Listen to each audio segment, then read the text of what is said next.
This is the Trachealator balloon, and I will demonstrate the preparation of the balloon prior to use.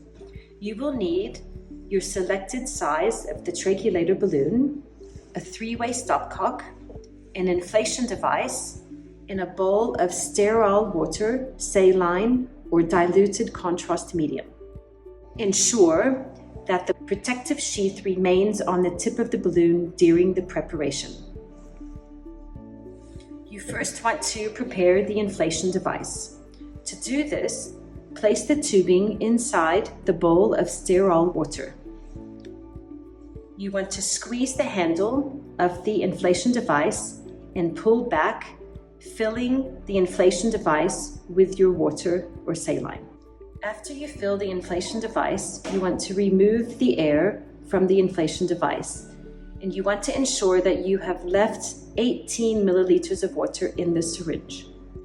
To do this, tilt the inflation device upwards, squeeze the handle of your inflation device, and push the black handle at the back, removing all of the air from the inflation device, ensuring that you have approximately 18 milliliters of water left in the inflation device. You then want to connect the inflation device to the Trachealator balloon. On the Trachealator balloon hub, it states balloon. You connect the 3-way stopcock to the balloon port and ensure that the stopcock is in the off position on the side port. You then connect the inflation device to the open end of the 3-way stopcock. You then want to remove all of the air out of the catheter of the balloon. To do this, point the inflation device in the downward position, squeeze the handle, and pull back on the inflation device, removing all of the air from the catheter. And this can be seen by all the bubbles collecting in the inflation device. Release the handle, and you want to remove the air that's collected inside the inflation device. To do this, move the 3-way stopcock to the off position towards the balloon. You then want to face the inflation device upwards, so all the air is at the top of the inflation device. You want to squeeze the inflation device handle, push the back of the inflation device, removing all of the air out of the catheter. And this can be seen by the water being released from the side ports. You want to repeat this process of removing the air out of the catheter 2 more times. Ensuring the 3-way stopcock is in the side port, you want to face the inflation device in the down position, squeeze the handle and pull back, collecting the bubbles in the inflation device from the catheter tubing. You then release the handle, and you want to remove the air that's collected inside the inflation device.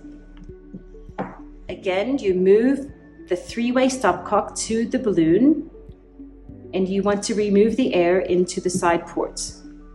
To do this, place the inflation device in an upward position so all the air is at the top. Squeeze the handle of the inflation device and push the back of the inflation device to remove all of the air out of the inflation device. This can be seen by the water coming out of the side ports. You want to repeat this step one last time to ensure that all of the air is out of the catheter. Move the stopcock to the side port. Face the inflation device down, squeeze the handle, and pull back, collecting more air from the catheter.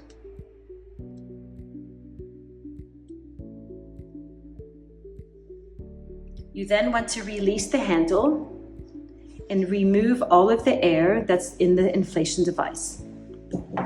Move the three-way stopcock to the balloon. Face the device pointing upwards. Squeeze the handle and press at the back of the inflation device, removing all of the air from the catheter. After this step is repeated 3 times, you should be left with 15 milliliters of water in your inflation device. If you are not left with 15 milliliters of water, you then will follow these steps. If after the 3rd step of removing the air from the catheter, you are left with less than 15 milliliters of water, you must follow this step. You want to ensure that your inflation device has at least 15 milliliters of water. You want to ensure the three-way stopcock is in the off position, facing towards the balloon. Disconnect the inflation device. You want to fill the inflation device to just past 15 to 18 milliliters. And then you want to remove all the air, ensuring that you have 15 milliliters of water left in your inflation device. The inflation device is now prepared, and we can reattach it to the balloon. We attach it to the three-way stopcock, turn the tap to the side ports. Now that we are happy that all of the air has been removed from the catheter. The last step for the balloon preparation is removing the protective sheath from the catheter. To do this, push the protective sheath from the catheter from the back and slowly remove it from the tip of the balloon. Your balloon is now ready for use.